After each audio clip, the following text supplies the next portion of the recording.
చెప్పండి. ఇప్పుడు Jubilee hills by elections జరగబోతా ఉన్నాయి ఒక నెల రోజుల్లో. ఏ పార్టీ బలంగా ఉందంటే ఏం చెప్తారు ఇక్కడ? కాంగ్రెస్ అంటే పీజీఆర్ అంటే కాంగ్రెస్. ఇక్కడ మొత్తం పీజీఆర్ బ్రాండ్. ఎక్కడ పోయినా పట్టాలు ఇచ్చింది పీజీఆర్, కమిటాలు కట్టింది పీజీఆర్, రోడ్లు వేసింది పీజీఆర్. ప్రతి ఒక్కటి డెవలప్ చేసింది. 26 బస్తీలు ఎస్పీఆర్ లో 26 బస్తీలకు మొత్తానికి పట్టాలు ఇచ్చింది పీజీఆర్. మొత్తం పీజీఆర్ బ్రాండ్. నవీన్ యాదవ్ వెనుక ఉన్నాం మేము. ఖచ్చితంగా అత్యధిక మెజార్టీతో గెలవబోతున్నాడు. పీజీఆర్ బ్రాండ్ అని చెప్తా ఉన్నారు. పీజీఆర్ కొడుకు విష్ణువర్ధన్ రెడ్డి ఏమో బీఆర్ఎస్ పార్టీలో ఉన్నాడు. దీన్ని ఎట్లా ఇస్తారు మరి? మా విజయరెడ్డి ఉందిగా మేడం, మా మేడం విజయరెడ్డి మేడం ఉంది. ఖచ్చితంగా పీజీఆర్ బ్రాండ్, పీజీఆర్ అనుచరులం అంతా కాంగ్రెస్. కాంగ్రెస్ అంటే పీజీఆర్ అంటే కాంగ్రెస్ వైపే ఉంటాం మేము. ఖచ్చితంగా కాంగ్రెస్ గెలవబోతుంది. అత్యధిక మెజార్టీతో నవీన్ యాదవ్ గెలిపించుకోబోతున్నాం. 127 సర్వే నెంబర్ లో పట్టాలు ఇచ్చింది మొత్తం 26 బస్తీలకు పీజీఆర్. నవీన్ యాదవ్ గెలవాడు. నవీన్ యాదవ్ రౌడీ షీటర్ అని చెప్పి మాట్లాడుతా ఉన్నారు బయట. అరే ఫస్ట్ మాగంటి గోపినాథ్ రౌడీ షీటర్లు ఓపెన్ చేయండి. ఆయన 3 సార్లు గెలిచిండు కాబట్టి, ఎమ్మెల్యే కాబట్టి ఆయనను ఓపెన్ చేస్తలేరు.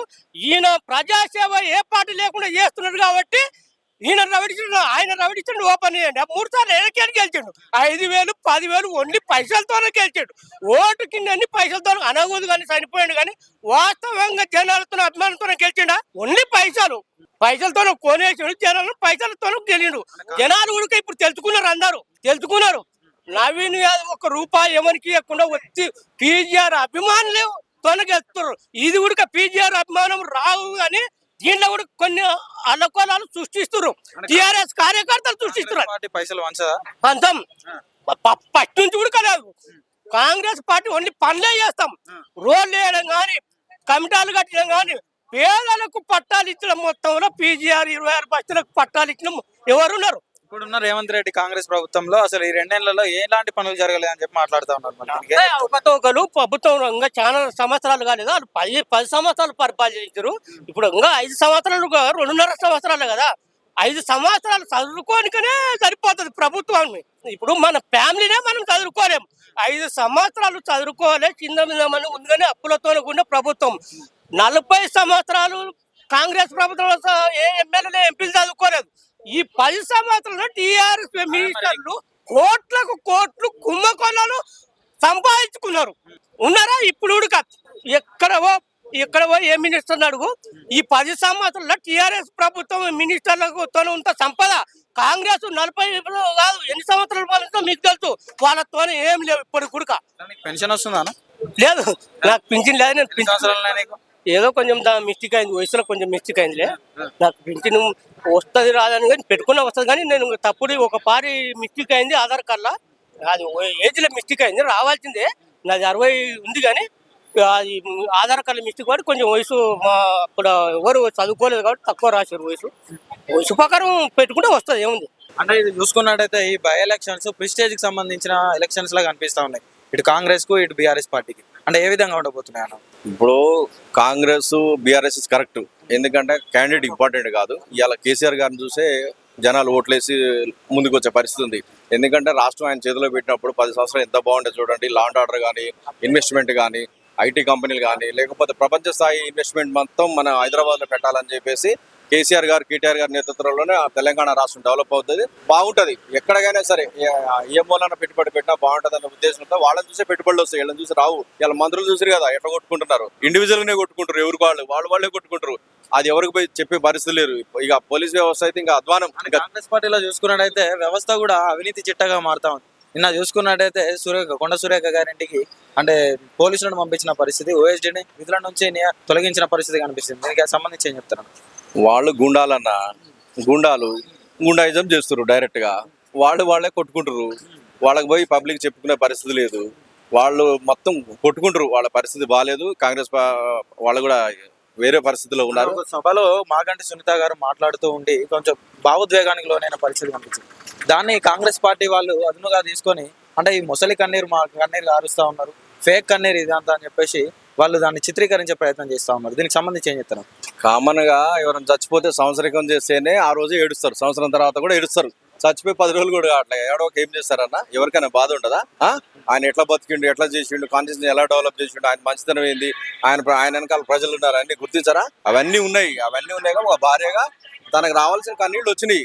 ఆ కన్నీళ్లు రావడం తప్పే ఉంది. వీళ్ళు ఏళ్ళనే చేస్తున్నారు, వాళ్ళకి తెలుసే కదా రేపు వీళ్ళు చచ్చిపోతే వాళ్ళ భార్యలు ఏడుస్తారు కదా, మనం కూడా అట్లా అంటామా? తప్పు కదా అట్లా. పొగరు బట్టి అట్లా ఉన్నారు. ఈ 2.5 ఏళ్ళే తర్వాత వీళ్ళ చిట్టా కూడా మేము బయటకు తీస్తాం.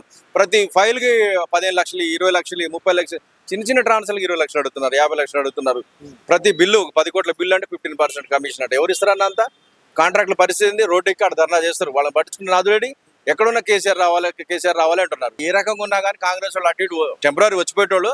వాళ్ళ వెనకాల బీఆర్ఎస్ ఉన్నది, కేసీఆర్ గారు ఉన్నారు, గౌరవ కేటీఆర్ గారు ఉన్నారు, తెలంగాణ రాష్ట్ర ప్రజలు అన్ని చూస్తా ఉన్నారు. ఎవరిని ఇడిచిపెట్టాం, ఎవరిని కూడా ఇబ్బంది పెడితే ఊరుకోం. అన్ని వర్గాల నుంచి కూడా వ్యతిరేకత వస్తున్న పరిస్థితి కనిపిస్తా ఉంది తెలంగాణలో కాంగ్రెస్ పార్టీకి. ఏం చెప్తారు? కాంగ్రెస్ పార్టీకి అన్ని వర్గాల నుంచి కాదు, కాంగ్రెస్ నుంచే వ్యతిరేకం వస్తుంది. మన నుంచి కాదు. వాళ్ళే వ్యతిరేకించి వాళ్ళు కొట్టుకొని మన రాష్ట్రాన్ని, మన భారతదేశంలో మన రాష్ట్రం వీళ్ళు కొట్టుకుంటారు, తిట్టుకుంటారు, బాగాలేదని చెప్పేసి వాళ్ళు కొట్టుకొని బయటపడుతున్నారు.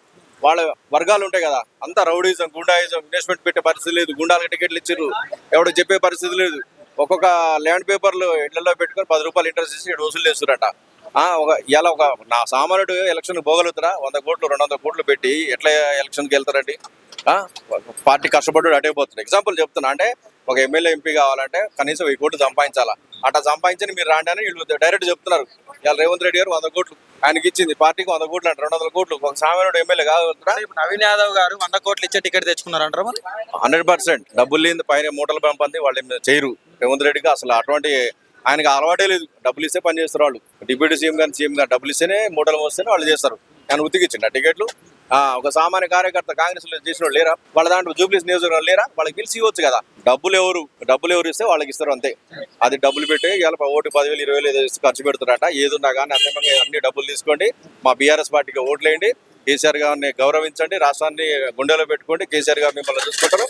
మళ్ళీ మన అంతకు ప్రగతి పథంలో ఎలా లాభం పొందినామో అలానే మళ్ళీ పొందుతాం. మీ ఒకళ్ళు ఇలా ఇబ్బందులు పెట్టినా బీఆర్ఎస్ పార్టీ ఉంది, కేటీఆర్ గారు ఉన్నారు, కేసీఆర్ గారు ఉన్నారు, మా వెనకాల ప్రజల వెనకాల కూడా ఉన్నారు. ఏ ఇబ్బంది పెట్టినా ప్రతిదీ కూడా చూస్తాం మేము. బీఆర్ఎస్ పార్టీ నుంచి మాగంటి సునీత గారికి గెలుపు ఖాయమే అంటారు. 100-200% అట్లా ఏం లేదు. ఆమె లేడీస్ అది ఇదని ఏం లేదు. 100% ఆమె గౌరవ కేసీఆర్ గారు శిష్యురాలు.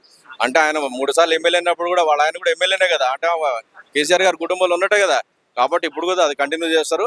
అట్లా ఇబ్బంది ఏం లేదు. అంటే సునీత గారికి రాజకీయాల మీద అవగాహన లేదు కొంచెం అని చెప్పి మాట్లాడుతూ ఉన్నారు. అంటే ఎమ్మెల్యే అభ్యర్థికి వారు సరైన వ్యక్తి కాదు అని చెప్పి మాట్లాడుతూ ఉన్నారు. దీనికి ఏం చెప్తారు? వ్యక్తులు ఏముందన్న, అడ్మినిస్ట్రేషన్ ఉంటది, అన్ని ఉంటాయి, అన్ని సమూహం కింద క్యాడర్ ఉన్నది. ఆయనకున్న క్యాడర్ లేదా? వాళ్ళే సలహాలు సూచనలు ఇస్తారు. కార్పొరేటర్లు ఉన్నారు, మాజీ డివిజన్ అధ్యక్షులు ఉన్నారు, ప్రజలు ఉన్నారు.